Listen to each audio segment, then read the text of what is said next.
Flagstaff.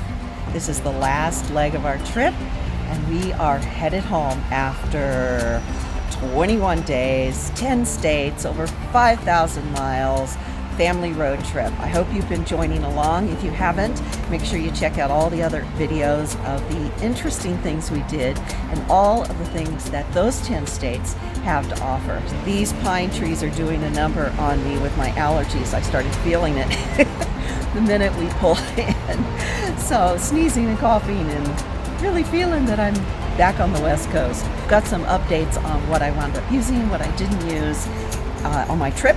So, hey, let's go check out Flagstaff. This hotel is right off the I-40, so it's a little noisy, but once you're in the room, you do not hear any of that highway noise. So it truly is conveniently located. There are a few little places to eat, and then if you don't mind driving about 8 minutes, you can go down into Old Town Flagstaff, and there are a lot of shops and coffee spots, eateries, and of course a lot of college students because it's a college town.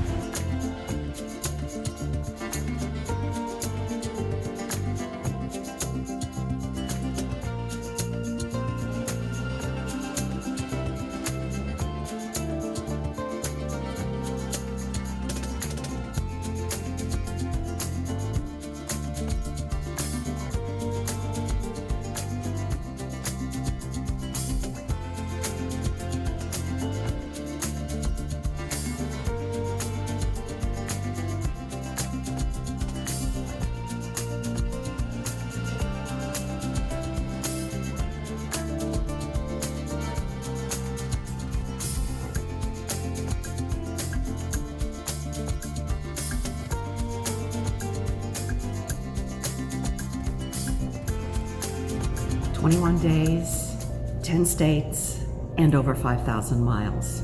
Here we are, the last day of the trip. We finished off our family road trip in Flagstaff, Arizona, and now we are westbound for the last, I'll say 8 hours of the trip to Southern California. I thought I'd wrap it up by letting you know not so much what we did, because I've done individual videos for all of that, but I wanted to let you know what I wound up using, because remember I did a whole video on what I packed, what I felt was necessary for this trip, and I thought maybe I'd let you know what I wound up using, what I didn't use at all. Okay, so one of the things I wanted to let you know is that I kept it really simple the whole time. I did wear just about everything I brought. Same thing with my hair. I only did my hair about every 3 days. I had a separate bag that I kept in the car so that I didn't have extra items that I was bringing in and out of the hotels every night. So every third night I would bring that in, and it had my brushes and anything I would need to do my hair. What I did not use was my collapsible bottle. I wound up not using that because I used that big insulated Yeti tumbler. I kept that in the car. I would bring it in at night, fill it up with ice. Anyway, so I used that Yeti tumbler every day and filled it up every night. Did not use the collapsible. So I did not use the umbrellas that I brought. We were going to use the little chairs and then decided that we weren't going to do something that we thought we would do. So I did not use the little collapsible chairs. So those things were so small anyway, they didn't take up a lot of space. So let's talk about what I wound up doing for my face. Remember I told you I was going to use a tinted moisturizer. Well, at the last minute, I grabbed this It CC cream, and it's mine is the Nude Glow. It's considered a tinted moisturizer, medium coverage, and I wound up wearing this almost every day. I felt like I needed just a little more because I'm used to wearing makeup at home, and so this was my go-to. I brought a little tiny sponge and I had it on my face, mascara, and this, and that was it. So I wound up using my mirror. Remember I showed you that lighted mirror, the little ring mirror? I used that thing so many times. I put my contacts in with it. I used it to put my makeup on. And when I say put my makeup on, this was done in about 4 minutes. So the other thing that I used was NARS. I think you have these It's a very pale blush with a little bit of highlighter mixed in, just so that I don't look too deadly. But the combination of these two things, a little lip gloss and a quick swipe of mascara, and I was out the door. I did take my iPad. I wasn't going to take it, and at the last minute, my son said, yeah, bring it. So he had a hotspot in his vehicle. We were able to book our hotel as we were going down the road based on how far we were going to get and based on what we did that day. So that made it really easy. So if you recall, we did not have anything planned out on this trip. I had spent time looking at all of the activities in the states and the cities where we were going to be, but we didn't make any specific plans. We waited till we got there, and when we got there, we were able to make a reservation and then base how far we were going to get that night on what we did. It was sort of a fly by the seat of your pants trip, but it was a lot of fun because of that. There were things we wound up not being able to do. For instance, there was a dairy in Oklahoma, but because of the hours and the days that it was closed, we could not do that. We didn't get to see the cows at the dairy, but we did have a good time in some of the other states trying out frozen custard across the southeast. The cabin we rented in North Carolina was terrific. It was really nice, and there were so many stars out one night. We wanted to go out and see the stars, and we left the cabin deck, started to walk out down the gravel path, and I remembered that we had been told there were mountain lions, there were bears, there were coyotes, there were snakes, there were all these critters.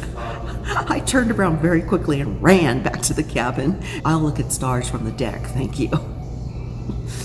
You know, you don't think about those things, and so I would say that if you are in an area that you are unfamiliar, you should check that out and see what the local wildlife is, as well as if there are any areas in the location that really should be avoided. For instance, we were going to eat at a world famous barbecue rib joint, Rendezvous. I had stopped there 30 years ago when I was on the road touring, and I loved it, but once we read how dangerous the area was, and I'm sure there are some areas in Memphis that are not dangerous, but the area where the Rendezvous barbecue is, where you go down an alley and then down into an old speakeasy, it has such ambiance, such character, but no amount of ribs was worth having our vehicle broken into or something happened while we took 20 minutes to go in and grab something. So we just decided to not do that. And the reason why I bring that up is that's okay. You might think there's something that you really have to do. Really be careful, think about it, and weigh out, is it worth what it might cost you in the end? The same thing with Albuquerque. When we got to Albuquerque, we were so excited to see the balloon mass ascension, which you'll have to look at my video and see if we were able to see that or not. But we were very careful about where we stayed, and we decided to not stay in Albuquerque because there were some really rough areas in Albuquerque, and we decided to drive 3 hours, get up at 3:30 in the morning. You'll have to check out that video. Yesterday was a long day. So anyway, we made choices along the way that kind of determined what we had to do to offset whether we wanted to stay in an area, visit an area or not. And at the end of the day, it's okay. We didn't feel like we missed out. We were able to do things we hadn't planned on because, hey, we didn't make any plans. I hope you have enjoyed watching the 3-week road trip videos. I hope you have enjoyed seeing some of the country. We took Route 40, for those of you who are curious. And I hope that you will join me each week. You know, I always say this, that I'm trying to build a channel, and I try to present things that maybe you haven't seen before or you haven't thought of that would inspire you to get out and do something fun. Life goes on after the age of 50, so that's why the Reimagine 50 Plus is what I decided to call the channel. If you haven't subscribed, I welcome you. And if you have subscribed, thank you so much. It really does help me. I look forward to seeing you again. See you soon.